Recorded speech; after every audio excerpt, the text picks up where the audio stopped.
Consciousness comes into play when you're doing something that you haven't done before. And so that's interesting, because what it means is the conscious you is dealing with the world that isn't determined yet. And I would say it's actually dealing with the world of possibility, the world of potential. And it's a world we believe in. You say to people, you're not living up to your potential. And you say that to yourself too, you know, when you wake up at night and you're guilty. I'm not living up to my potential. And you don't feel good about that. And you think, well, there's potential around you that you're not exploiting. You know, and you feel bad about that too. And you should. So it's a good source of guilt and shame. Not enough to crush you maybe, but enough to wake you up. And it's certainly not something you hope for the people that you love. It's okay, you're wasting your potential. It doesn't matter. It's like no one says that. And so we're contending with potential. And we know that because we wake up in the morning and poof, we're awake. Like the sun has risen again, we're awake. And we confront the world. And what do we confront? We confront the possibilities, the potential, and the horror of the day. Here's the things we could do. Here's the things that could go bad. Here's how we could make things go better. And you know what that is. It's usually, there's 3 or 4 things that I need to do today that I'd rather avoid. But I better do them, because if I don't do them, the world will be a worse place by 6 o'clock tonight. Right? And that's a funny thing, because the world isn't like that yet. It isn't made like that yet. It won't be made like that until you make it. And you might think, well, here's some things I could do that would be good, that would actually make the world a better place by 6 o'clock tonight. Take some effort, you know, and the willingness and some aim, but you could do that. You could make it slightly better than it was, and certainly slightly less worse than it could be.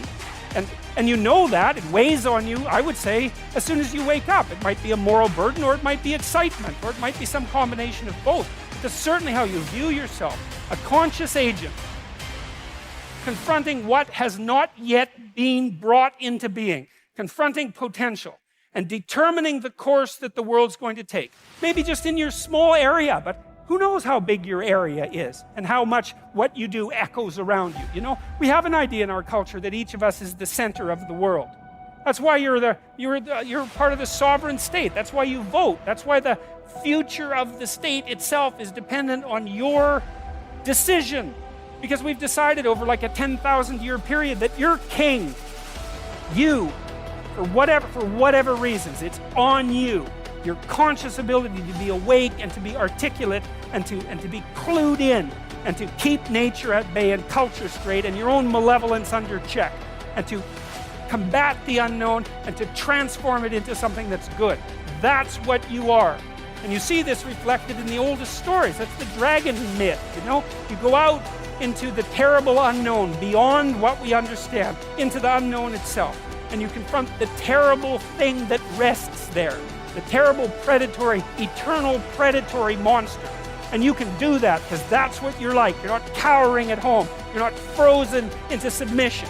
You're out there active, and you can take it on. And as a consequence, you can attain something of substantive value, right? And that's you. That's the transformation of you, because now you're braver because you've done it, but it's also something now that you've garnered from the potential, and you can bring that back and you can distribute that into the community.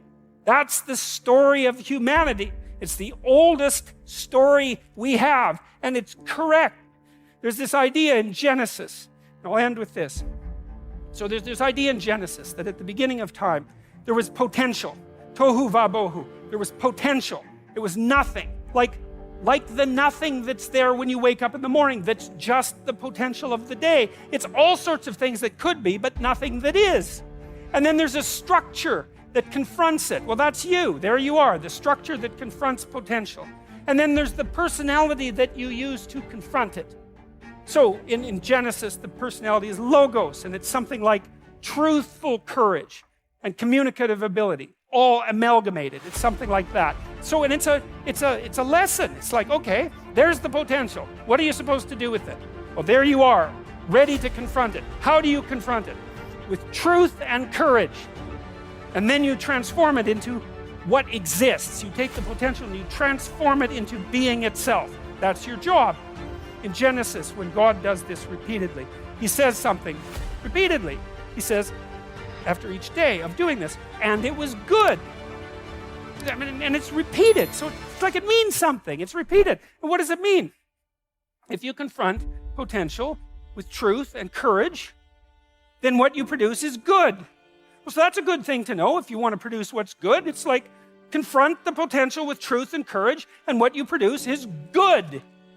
Great. So that's a nice thing to know. It's a fundamental ethical axiom, and it's sort of predicated on faith. It's not easy to be courageous, and it's not easy to tell the truth. But the theory is if you manage both of those in the face of potential, then what you do is you produce out of potential what is good. So that's a theory worth investigating, perhaps for the rest of your life. And then there's a corollary to this story. And the story is at the end of God's creation, describing how order emerges from chaos or being from potential. There's this strange line, which is probably the most important line that's ever been written in our culture, at the basis of our culture. And that is that men and women are made in the image of God. And what does that mean? Well, if God is that which confronts potential with truth and courage and makes what's good out of potential, that seems to indicate that we have the same faculty. Like on a smaller scale, we're not omniscient, but we're not bloody well nothing. You know, our conscience is integrally tied into the structure of being in some manner we don't understand. And it certainly is the case that we take what isn't and turn it into what is. That's something, man. That's quite the trick we've been able to manage. And so we're made in that image. And so what are we supposed to do? Well, that's what we're supposed to do. We're supposed to type our letters and make our phrases and construct our sentences and build our paragraphs and put our chapters together and make our books and communicate to people and straighten out the damn culture and constrain the malevolence and ignorance that besets each of us and push nature back and extend ourselves out into the unknown and confront the potential that's there in illimitable quantities and make the world better than it could be otherwise.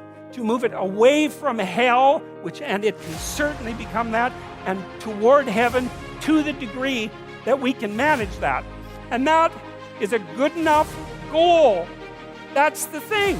You need something, you know, because your life is tough. It's hard. You need something you need something to get out of bed for and fight for. And that's something, right? To fight, let's say, against hell and for heaven. That's something to fight for. Especially, and you know, if you want to be convinced about this, like read a little bit about hell. Read the Gulag Archipelago, or read Ordinary Men, or read The Rape of Nanking, or read about what happened in Nazi Germany during Auschwitz and all the catastrophes of the 20th century, and see if you believe in hell, and see if you think, well, maybe not having that happen anymore would be a good idea. And then think about maybe that's something you could contribute to, and then it wouldn't have to happen anymore. And that would be a good thing, and God only knows what great things we could manage under such conditions. We're becoming incredibly technologically powerful. And what would it be like if we became equally wise? Well, that would really be something. God only knows what we could manage in the next 20 years or the next 100 years, you know? We're running at 40%, most of us, you know, because we're half in and half out. And it's not surprising because life is difficult. It's like, well, what if you were 90% in or 95% in or all in? Because you're all in anyways, right? It's a life and death game. No one gets out of this. Everyone dies. You might as well commit yourself. And you might as well commit yourself to the highest good that you can attain, because why not? It'll imbue your life with meaning. It's hard, the responsibility's there, but all the meaning's in the responsibility. And that'll make your life better. It'll make your family's life better. And it should make your culture better. Maybe it make the world better. It's like, that'll justify your damn miserable existence at 3 o'clock in the morning when you're wondering what the hell you're doing here. And that's a good thing, because there's going to be days when you're aching and tired and sore, and there's people in your family that are sick, and you're cynical and bitter, and you need a reason to get up, and you think, yeah, well, a little more heaven and a little less hell, maybe I can pull that off today and tomorrow and next week. And that's worth struggling forward for. And so that's how it looks to me.